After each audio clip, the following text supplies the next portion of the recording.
At dahil nga sa palagi niya napapanood ang 7-Eleven at nakailang ulit nang request ang aking panganay na kumain at ma-experience ang 7-Eleven. Ang kulit. Kaya ngayong araw, wala siyang kaalam-alam na pupunta kami sa 7-Eleven. Kagagaling lang namin sa isang photo studio at nagpa-rush ID lang kami para sa requirements sa kanyang school. Malamang sa iba ay hindi ito big deal.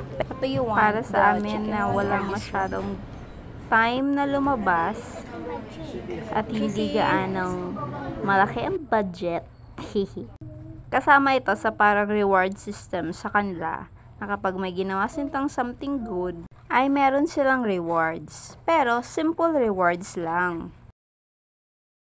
Nom nom nom nom. At yang lang naman po ang lakad namin ngayong araw. Thank you so much po sa panonood. God bless. Thank you. Thank you. Thank you. Thank you.